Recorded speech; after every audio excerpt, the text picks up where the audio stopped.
Olá! No programa de hoje nós vamos falar sobre turismo, sobre as potencialidades de Uberaba, do Brasil e do mundo e como que essa indústria se movimenta em diversos setores.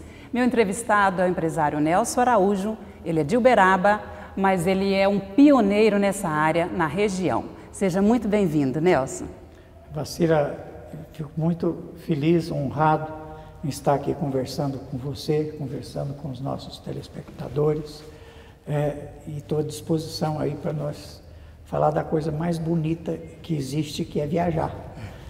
E afinal, a gente construiu uma frase na universidade e sempre que eu entrava na sala tinha que estar escrito uma frase, e os alunos seguiam isso à risca com muita coisa. Viajar é a maneira mais prazerosa de se adquirir conhecimentos. É uma frase que até complementa essa daqui, que de acordo com a Organização Mundial de Turismo, as Nações Unidas, o turismo ele é definido como uma atividade que é praticada pelos indivíduos durante as suas viagens e permanências em locais situados fora do ambiente habitual, né? Por um período contínuo que não pode ultrapassar um ano. E não tem o mínimo também. E não tem o mínimo também. Tem o mínimo. Tem o mínimo? Qual que é? É 2 noites. Ah, menos de 2 noites não pode ser considerado turismo? Não. Isso não está aqui no relatório da Organização Mundial do Turismo. Para gerar gastos. Uhum. E aí você complementou também que essa potencialidade mesmo da cultura, né? Dos saberes. É uma coisa que você faz divertindo, entretenimento, mas que aprende muito, né? Muito. E o mais importante que você está falando é que você aprende muito. Isso aí é muito importante, se aprende muito para os nossos jovens, para os nossos netos, para os meninos, nossos adolescentes, as crianças que estão crescendo, a necessidade da internacionalidade, da globalização do conhecimento. Isso aí é fundamental. E é claro que as viagens é que favorecem muito essa formação, essa tendência. O que eu não fiz pelas minhas filhas, o turrão, eu estou tentando fazer e estou tendo sucesso em favor dos netos, em termos de internacionalidade, de conhecimento globalizado. Por quê? Porque a visão deles, e cada dia que passa, é mais necessário conhecer o mundo mais ainda do que a própria região, além da própria região. Isso é muito importante na formação deles. Nelson tem vários cursos, mas você é administrador, especialista em marketing e um empreendedor. Porque claro. Como foi que você começou? Como que surgiu essa ideia assim, de falar, nossa, eu vou trabalhar na área do turismo? Isso aí é um pedaço muito bonito, muito agradável da minha vida, que foi lá em São Paulo, foi onde eu estudei, com toda a equipe, todos os professores da Fundação Getúlio Vargas. E tinha um grande amigo que toda sexta-feira a gente tinha um happy hour na sala da presidência do Sindicato de Hotéis de São Paulo, do Sr. Valdemar Albien, que depois viria a ser presidente da Federação Nacional de Hotéis. Todas as sextas-feiras, às 18 horas, nós nos reuníamos ali, naquela sala. O Valdemar Albien, o Caio Luiz de Carvalho, que depois viria, já eu falo dele, e um jornalista de turismo, o mais laureado jornalista de turismo de todos os tempos. Ele era, nessa época, diretor do suplemento de turismo do jornal O Estado de São Paulo. Joel de Andrade Lois, ex-redator do Correio Católico de Uberaba. Família Lois, que tanto honra esta cidade. E aí, eles despertaram em você estar perto dele, a gente respirava turismo. Tanto que ele que influenciou, que fez aquele jovem, que ele era mais jovem, mais novo do que nós todos, o Caíto, que nós chamávamos, o Caio Luiz de Carvalho, a se tornar um expert em turismo, e no governo Laudo Natel tornou-se o coordenador. Lá não tem secretário, nunca teve Secretaria de Estado do Turismo no estado de São Paulo, tinha uma coordenadoria estadual. Então o Caíto veio a ocupar esse posto por vários governos no estado de São Paulo. o coordenador de turismo do estado de São Paulo, pelas mãos, naturalmente, pela formação e pela indicação de Joel de Andrade Lois. Nessas conversas de vocês aí, por exemplo, Joel sendo de uberabense, você, um jovem ali, né, se mergulhando ali naquela sabedoria deles, vocês já acreditavam no turismo em Uberaba? Já, porque a gente já tinha uma formação universitária razoavelmente sólida, já tinha feito a universidade e eu era executivo da maior de marketing, na área de marketing, da maior indústria de móveis da América Latina. Então, através daquilo ali, eu consegui quase que a aplicação de um hobby dentro da empresa, dentro do trabalho, que é colocar a indústria também no mercado do turismo, ou seja, mobiliar hotéis. E a gente fez vários hotéis no Brasil. E alguma coisa passamos a partir dali, passamos a exportar para a Europa em boa quantidade. Você acreditava, quando você começou, que ia prosperar, como prosperou esse negócio seu? Ah, extraordinariamente, tanto que foi tão valioso que, sem qualquer merecimento pessoal, fui convidado e fui exercer por alguns anos o posto de professor adjunto ou professor substituto nas palestras de marketing para o mobiliário brasileiro, para a Fundação Getúlio Vargas. Andei ganhando alguns cachês Brasil afora aí, da FGV, fazendo palestras a respeito. E aqui em Uberaba também você foi professor, né, no curso na Universidade de Uberaba, na Uniub. Isto. Nessa área de turismo. Eu fui dar um quinhão de experiência, como eu não tinha mestrado, eles precisavam de uma base de experiência perante o MEC. E então foi o velho aqui que eles convidaram para complementar, graças também por bondade, pelo amor daquela criatura maravilhosa que passou por aqui e deixou uma contribuição extraordinária, a professora Ana Paula de Oliveira, uma baiana que é consultora, até hoje consultora do Ministério da Educação para os cursos de turismo no Brasil. Nelson, o curso, ele foi desativado? Infelizmente foi. Uhum. Você tem uma ideia por quê? O bacana aí é ver como é que ele chegou ao Uberaba. Havia algumas indicações para a reitoria, mas eles não confiavam, eles nunca acreditaram em turismo, nunca se acreditou em turismo. Isso é uma tendência geral no Brasil. Então eles nos convidaram, a mim, a Sandra, filha de João Gilberto, para ir conversar com os reitores e diretores da universidade a respeito. Então eles queriam saber até que ponto a gente acreditava da importância de se implantar um curso de turismo aqui em Uberaba. E a gente mostrou para eles, procurou demonstrar, e eu lembro que foi o que mais falei até demais, mostrar para eles algumas situações verídicas que aconteciam. Quer dizer, que a mão de obra no Brasil, no turismo, era totalmente sem qualquer qualificação. Então, só um exemplo, por exemplo, que foi citado na época, o plantador de mandioca lá no interior do Rio Grande do Norte, da Paraíba, quando chega na alta temporada de julho e dezembro, janeiro até o carnaval, ele saía da lavoura de mandioca e ia para a cidade trabalhar nos restaurantes e nos hotéis. E mão de obra temporária que até hoje perdura, E essa mão de obra precisava ser substituída, tinha que qualificar, porque senão não havia uma expansão, principalmente no âmbito internacional. E isso, graças a Deus, eles acreditaram nessa proposta, e hoje, e depois de vários anos e passando como professor, a gente não ganhava, eu gastava mais preparando aula do que o salário que eu recebia. Mas eu recebi um salário mais extraordinário, muito grande. Quando, depois de formados, os meninos passavam um e-mail para mim e falavam assim: professor, estou ralando aqui na costa do Sauípe, estou ralando aqui em Florianópolis, estou ralando aqui no Hotel Marriott em Atlanta, na Geórgia, estou ralando aqui em Auckland, na Nova Zelândia, estou ralando na Flórida, estou ralando em Londres.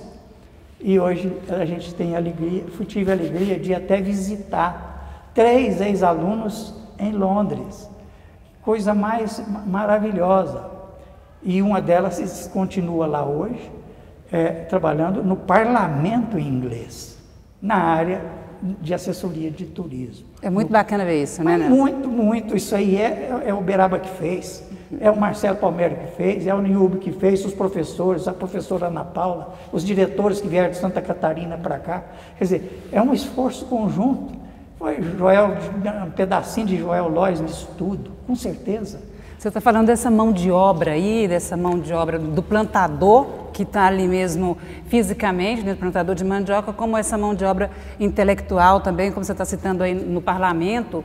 A indústria do turismo, ela reúne muitos setores, né, Nelson? Do transporte. Claro. São 50, boa pergunta, puxa, obrigado.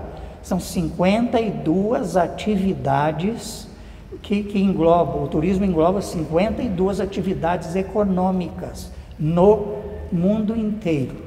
52? 52 atividades, ele movimenta 52 atividades econômicas no mundo.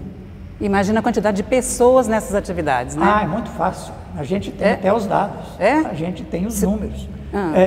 Representa 11% da força de trabalho do mundo, que produz 5% do produto interno bruto mundial, ou seja, mais de 4,3 trilhões de dólares anualmente. Anualmente. Nelson, eu tenho uma informação aqui, eu quero ver se ela ainda está valendo, não é uma informação muito nova, mas segundo a Embratur, a indústria do turismo no Brasil movimenta mais de 30 bilhões, o que representa algo em torno de 3,5% aí do PIB, sendo que o turismo interno responde por aproximadamente 80%. Essas informações ela está no site da revista Turismo, mas ela não é recente. Então agora você deu uma atualizada nesse valor para nós em termos de mundo. E no Brasil?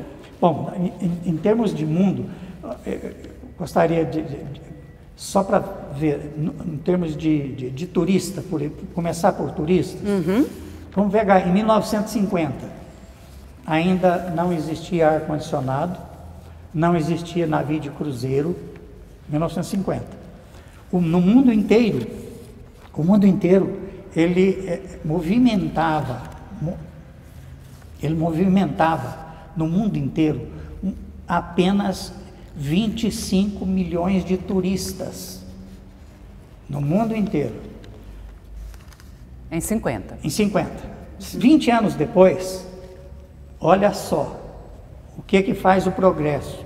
As comunicações, os transportes, a evolução dos transportes, tanto a nível de transporte aéreo, quanto rodoviário, quanto ferroviário, e principalmente aqui já incorpora o transporte marítimo e o transporte fluvial, importantíssimo. Em 20 anos, de 1950, de 25 milhões de turistas, pulou no mundo para 166 milhões de turistas. É uma soma, é um pulo simplesmente extraordinário. De 70 para mais 20 anos, olha só, também em função de cada vez maior dos transportes, principalmente o transporte aqui agora aéreo, não é? Veja a evolução do Brasil no transporte aéreo nesses últimos 40 anos, né? Foi algo extraordinário. Então, de 1970 até 1990, passou de 166 milhões para 440 milhões de turistas no mundo. No mundo. E 16 anos depois, passou para 846 milhões. 20 anos depois, passou dos 900 milhões em 2011. Mais de 900 milhões de turistas no mundo. Aí nós temos da onde saiu para onde foi. Esses dados a gente tem tudo. A Organização Mundial do Turismo, com sede na Espanha, da ONU, com sede na Espanha, ela tem os dados sempre atualizados, a gente pode entrar na internet e verificar Isso são dados facílimos, facilmente acessíveis. Então, o maior exportador de turismo, um dos maiores exportadores... Quem mais viaja? Qual o país que mais viaja? Um dos países da Europa, o que mais exporta turista é a Alemanha. Do mundo, hoje é a China, segundo lugar o Japão. E exporta para algum local específico ou não? Sim, o campeão receptivo, o país que mais recebe turistas do mundo é a França, com 75 milhões de turistas ano. Segundo lugar era a Espanha, agora é os Estados Unidos. Passou a Espanha. Os Estados Unidos está com 62 milhões de turistas ano. Por que você acha que houve essa mudança da Espanha para os Estados Unidos? Em função da adoção do euro, que é uma moeda muito mais forte do que o dólar. Antes o dólar era mais forte do que as moedas locais, entendeu? Do que o peso, do que o franco, do que o escudo, do que a lira italiana. Essas eram todas moedas fracas perante o dólar, e principalmente o grego, né? O dracma, todas essas moedas eram frágeis. Inverteu a situação. Logo, favoreceu o mercado europeu e com a adoção da comunidade europeia, facilitou o fluxo de turistas dali para várias partes do mundo. E agora aqui nós chegamos no Brasil. Aquele plantador de mandioca que vai na cidade, nos fins de ano, na alta temporada, ele se viu na necessidade de estudar. Ele evoluiu. Ele passou a viajar. Passou a viajar. E os filhos foram para a universidade. Resultado, temos voos charters semanais. Voos semanais alugados, que a companhia de turismo aluga para trazer os turistas, como nós fazemos charter daqui, saída de Uberlândia, de São Paulo, daqui para o Nordeste, para alguns lugares, tem da Alemanha, da Itália, da Espanha, de Portugal, para o Nordeste brasileiro. Nelson, você foi mostrando em dados, né, que houve um crescimento, assim, usando sua palavra, assim, assustador mesmo em termos de turismo. Mas durante esse período também nós vivemos muitas crises financeiras e econômicas, como estamos vivendo agora, não só o Brasil, mas crises em vários países. No turismo não tem crise? Tem, mas não sente tanto, porque as pessoas vão discutir a crise, em vez de discutir a crise aqui na sua sala, ela vai discutir lá no outro bairro. Em vez de discutir no outro bairro, vai discutir em outra cidade. Em vez de discutir em outra cidade, vai em outro estado. Em vez de discutir lá no Rio de Janeiro, vai em Buenos Aires, vai em Santiago. Entendeu? Hoje tem vários locais, vários destinos do mundo, sempre haverá um lugar mais barato para você ir discutir a crise do que no próprio lugar que você está. E me explica essa situação que todo mundo bate nessa tecla, que às vezes viajar por alguns países, não só da América do Sul, fica mais barato do que circular no próprio país. Moeda, em função do câmbio. Em função do câmbio. Há alguns anos atrás, nas férias, o nosso litoral enchia de argentinos, porque a moeda lá, quando passou, ficou 1 por 1. $1, 1 peso, né? E a nossa moeda valia $1, 5 reais, 6 reais, quer dizer, o deles era 5 vezes mais. Hoje a situação inverteu. Hoje o dólar aqui está em torno de 3,50 hoje, nesse dia. Hoje, quinta-feira, isso no câmbio negro, tá certo? Ao passo que o peso argentino no câmbio negro, nesse instante, está 17 pesos para $1. Logo, precisa de 5 pesos para comprar R$1. Então, os produtos, o custo do hotel, da alimentação e do jeans, das coisas na Argentina, está muito mais barato do que no Brasil. Tá certo? Agora, você pediu para citar fora da América Latina, então vamos citar fora da América Latina. Vamos para a Europa. Vamos esquecer os Estados Unidos, que os Estados Unidos, nesse instante, para compras, não está tanto vantajoso. Ainda é vantajoso em função do custo Brasil. Ainda é vantajoso. Por exemplo, eu sou por receita médica, eu tenho que usar um determinado hidratante. Aqui em todas as farmácias custa R$140. Lá nos Estados Unidos, ao câmbio altíssimo de hoje, lá custa $14, 10% em termos de moeda, que multiplicado por 3,50 dá R$48. Portanto, o produto, mesmo com câmbio elevado, produto que eu compro aqui por 140, o necessário para mim, hoje minha filha está voltando amanhã do grupo que foi levar na Disney, comprou lá para mim essa semana, tá certo? Está trazendo a 40 e poucos reais. Isso nos Estados Unidos, que está caro. Se a gente for para a Europa, mais barato ainda, porque o euro não subiu tanto em relação ao real, em relação ao dólar, quanto o real em relação ao dólar. Então está mais favorável para a gente ir nesse instante para a Europa do que para os Estados Unidos.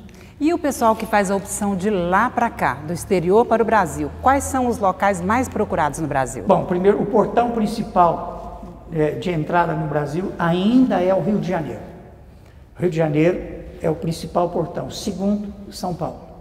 Tá certo? Lembrando que hoje tem voos regulares do Brasil para, por exemplo, a TAP tem voo regular de 9 capitais direto para Lisboa, toda semana, 2, 3 vezes por semana. Brasil-Lisboa? Brasil-Lisboa, sendo que de Campinas e São Paulo é diário, do Rio de Janeiro é diário. Aí tem de Porto Alegre, de Florianópolis, de Belo Horizonte, de Brasília, de Salvador, de Recife, de Fortaleza, tudo direto para Lisboa e de Lisboa para cá. Então, isso dá um fluxo de vai e vem de turista muito bom, porque a partir de Lisboa, conexão em Lisboa, a gente tem mais de 200 destinos cobertos pela TAP em toda a Europa, África, Ásia, Oriente Médio. E no Brasil, Nelson, o que eles procuram mais? Procuram nossas praias, que são belíssimas, ou procura a questão histórica, as cidades históricas? Outra pergunta inteligente que a Evacília nos coloca. No inverno, tanto no hemisfério norte, grande parte da população do mundo, ou a quase totalidade, está no hemisfério norte. O hemisfério norte, o inverno deles é no nosso verão. Vai de novembro a abril, o inverno deles. E no inverno, o que acontece? Principalmente porque a população nos países desenvolvidos está a faixa etária está cada vez elevando mais. Então a população está cada vez mais velha. E quanto mais velho, mais sente o inverno. Então a tendência, eles sempre descem para os trópicos, para as regiões tropicais, na época do inverno deles, tá certo? Que é o nosso verão. Então, até há bem pouco tempo, as populações nórdicas, do norte da Europa, da Alemanha para cima, principalmente da França para cima, do norte da Itália para cima, descia tudo para as Ilhas Baleares, na Espanha, para a Costa de Prata, na Espanha, para a costa portuguesa, Portugal, para os Açores, as ilhas para os Açores, ilhas portuguesas no Atlântico, para essas regiões. No entanto, essas regiões, com as alterações do El Niño, também na época já estão mais frias. Já não está atendendo mais a necessidade deles, já está um pouco frio para eles. Então o que acontece? Eles buscam mais ao sul. E mais ao sul, onde que tem lugar no mundo? Na Austrália, na Polinésia Francesa, na Nova Zelândia, no Brasil. E no Brasil, Argentina, Chile, na América do Sul. E desses países todos, o país que mais oferece uma elasticidade cultural, uma variedade cultural maior é o Brasil. Então, eles estão vindo para o Brasil em número cada vez maior. E por isso esses voos, Fortaleza, Recife, Salvador, para a Europa. E agora também para os Estados Unidos. Tem voos de Manaus, tem voos saindo do Recife para Miami, de Manaus para Miami.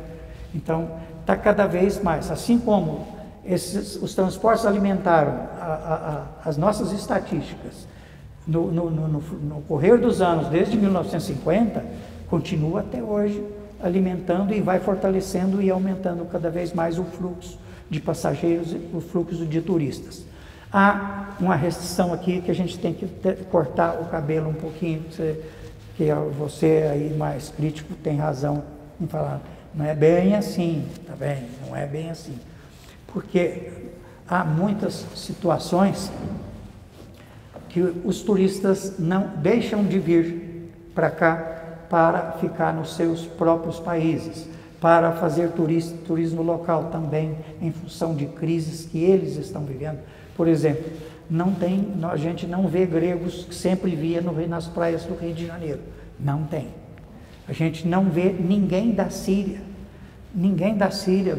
daquela região do Líbano, que está tudo em crise, região que estão todas em crise, né? Não estão vindo. Do Egito, né?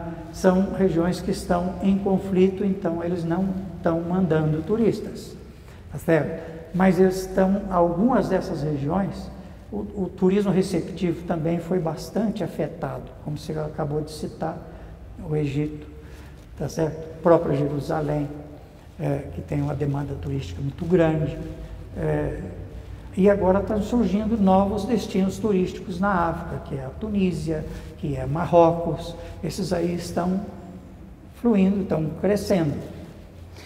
Nelson, eu sei e a gente percebe assim também o seu conhecimento, você é um especialista mesmo na área, você já viajou bastante, praticamente o mundo inteiro. Você viajou mais como turista ou mais como um especialista para avaliar, para analisar, para que o seu turista não caia em armadilhas e que ele aproveite o máximo possível da viagem dele? Bom, em primeiro lugar, eu nunca viajei como turista. Não? Nunca. Só existe no turismo um negócio que chama-se viagem de familiarização, que a gente é convidado do transportador aéreo, do hoteleiro, do governo que recebe, convidado deles para conhecer o produto turístico deles para incentivar a venda aqui. Então, por exemplo, vamos a Barcelona, a gente tem que ir, tem que cumprir uma enorme agenda de visitas, determinada por eles, tanto os hotéis que estão no pool, que vocês vão ter que conhecer o parque tal, vão ter que conhecer isso, aquilo. Só para vocês terem uma ideia, na última fan tour que a gente fez para a Flórida, nós fizemos 6 dias úteis lá, 29 visitas técnicas. Nós tivemos 2 horas, o tempo inteiro, 2 horas livres para chegar num outlet e fazer correndo as nossas comprinhas. 2 horas.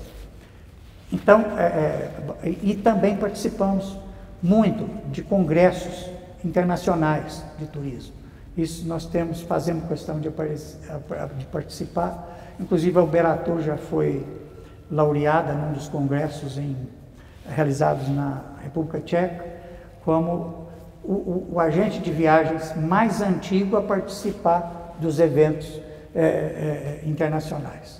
Dentro dessa visita técnica, vocês olham também a questão da empresa aérea, aeroportos? Tudo, a empresa aérea, tudo.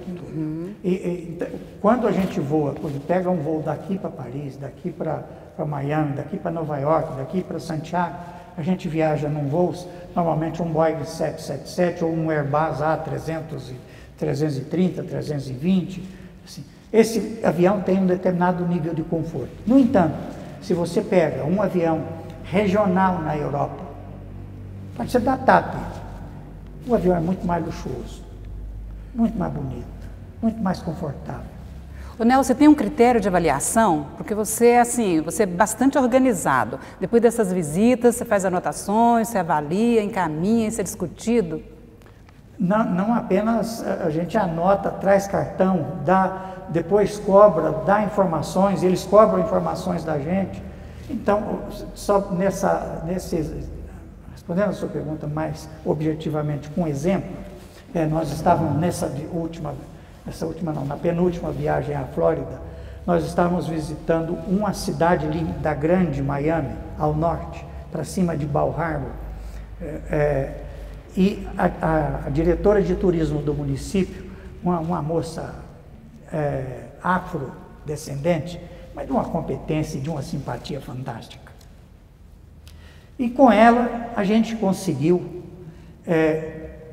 um acordo ali, na hora, oportunidade para que alunos da universidade aqui fizesse estágio obrigatório, cumprisse estágio obrigatório lá dentro do departamento de turismo do município dela na Flórida. Até isso a gente chegou a negociar e conseguir no exterior.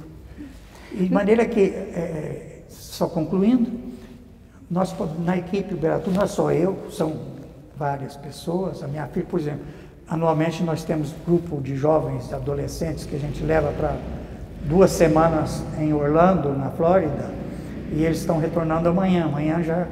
É a Marília. Viaja a Marília e um neto já é tutor.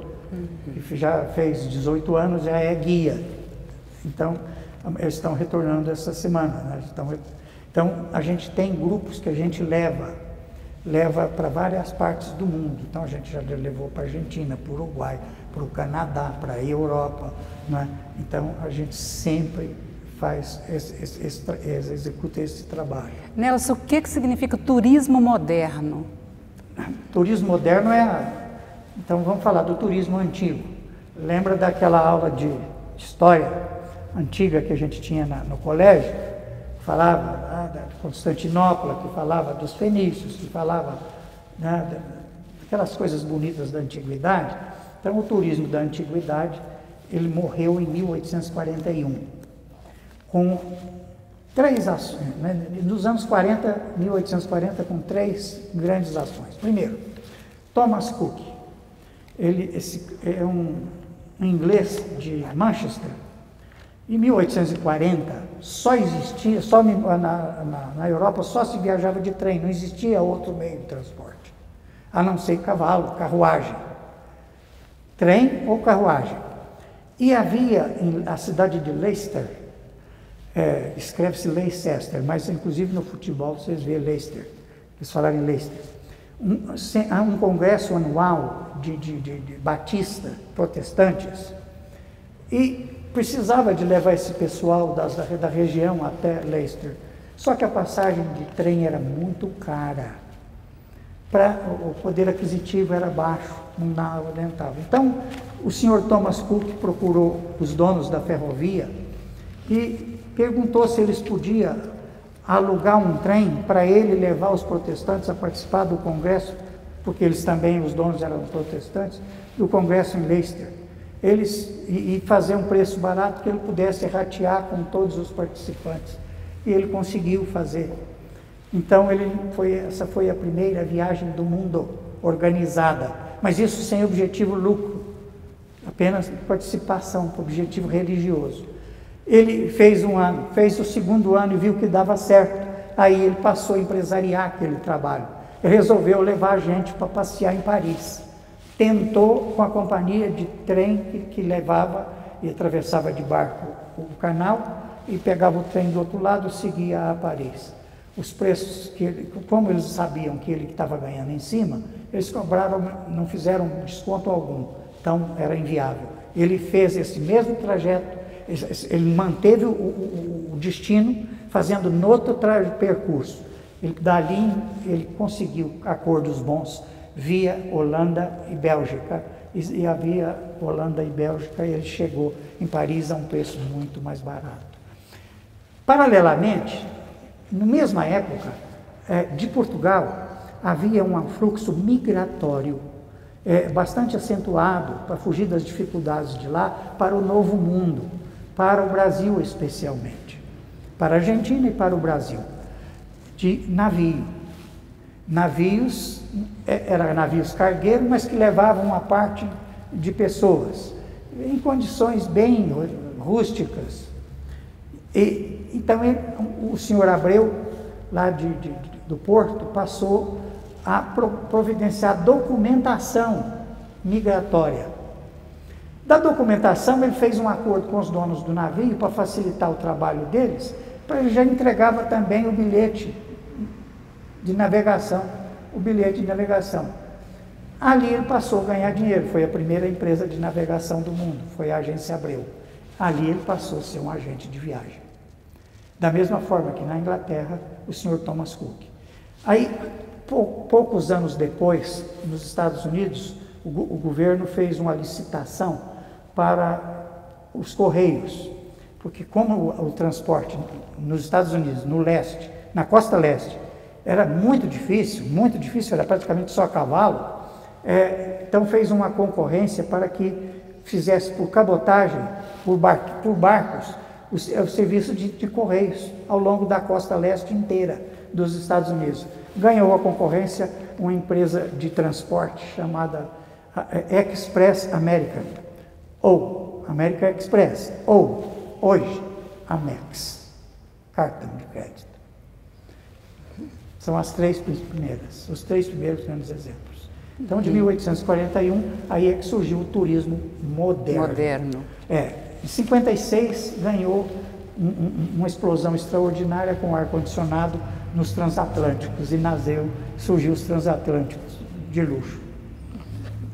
Olha, nós estamos aqui na última pergunta, Nelson, infelizmente, né, porque está sendo uma aula para todos nós para compreender a importância do turismo no mundo inteiro.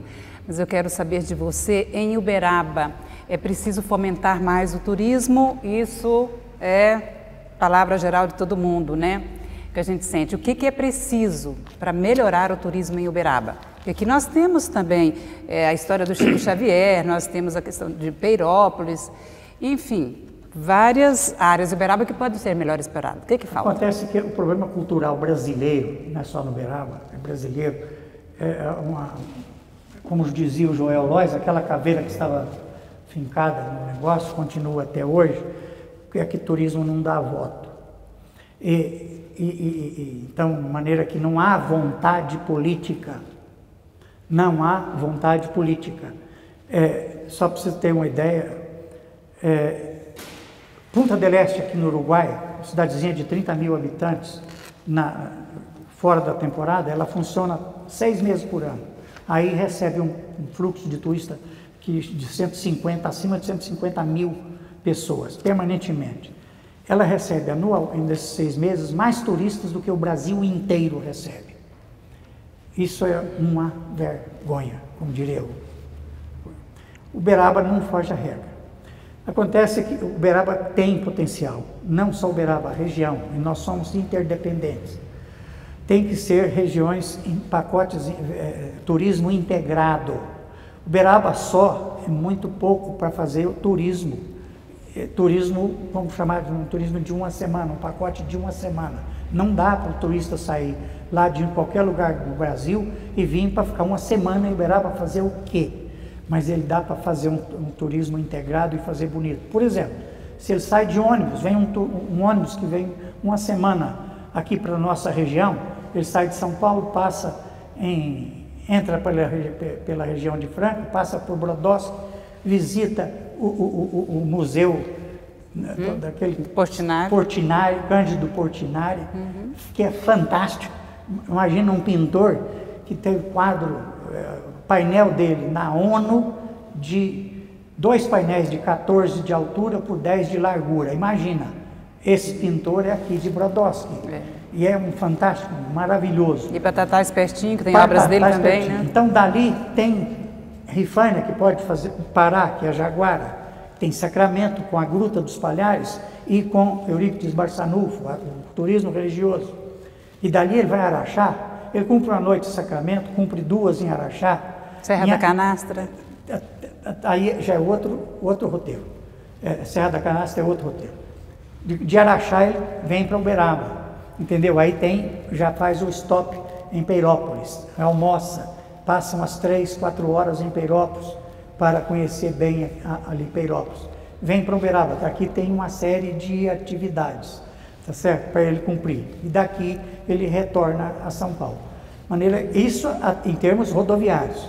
Em termos aéreos, a gente pode integrar com o portão Uberlândia, que, queira ou não, é o melhor portão, é o mais adequado, é o de menor custo. É o de menor custo, é o mais apropriado. Seja em termos de hotelaria, seja em termos de aeroporto, Uberlândia, na chegada, seria muito bom. Então seria o portão de entrada por ali, aí faz o roteiro ou começando por Araxá, fazendo Araxá, Sacramento, Peirópolis, Uberaba, Uberlândia ou vice-versa, entendeu? De maneira que tem oportunidade para todos. O turismo integrado é uma necessidade. Por exemplo, existe o turismo integrado em todo o leste canadense. Se a gente não vai só para visitar Montreal e deixar de visitar Toronto, Niagara Falls, Quebec, Ottawa, ou não vai outras sem visitar as demais. A mesma coisa nós podemos ter humildade e aplicar aqui na nossa região. Quer fazer essa integração de acordo com a formatação de uma logística, né, que contempla vários municípios. Uberaba tem uma série de quesitos fortes de turismo, muito fortes. Assim como Uberlândia. Uberlândia está explorando razoavelmente bem o turismo de esporte. Razoavelmente bem. E lá também tem universitário. Aqui nós temos universitário, turismo científico, o turismo de agronegócio. Temos o maior polo de fertilizante da América Latina. Temos o turismo pecuário. Aqui é uma infinidade também. O turismo de saúde, sem esquecer o turismo de saúde, que Uberaba é um centro dos principais no centro-oeste brasileiro. Então, aqui há uma demanda muito grande. E o turismo religioso, tanto em igrejas lindas, museus, Museu de Arte Sacra, Museu Chico Xavier, Museu de Arte, Museu Umada. Arte decorativa. E temos artistas. Temos os Paulo Miranda, o Hélio Siqueira, o Edemir Siqueira, temos muita gente boa aqui, artistas de renome, para serem com seus ateliês abertos esperando os turistas. Não é? Tem muita coisa para mostrar. Bom, nós entrevistamos, né, o Nelson Araújo, empresário do setor de turismo, e que trouxe para nós muitas informações sobre a importância da indústria do turismo na geração de emprego, de renda e também do entretenimento, né, do lazer. E agradeço muito nessa presença aqui, Nelson, com todas essas informações que trouxe, essas sugestões, e de uma maneira assim extremamente didática. Muito obrigada, viu? Eu que agradeço a paciência de vocês por ter nos tolerado todos esses minutos. Muito obrigado. Bom, a gente está terminando. Muito obrigada por sua companhia e até breve.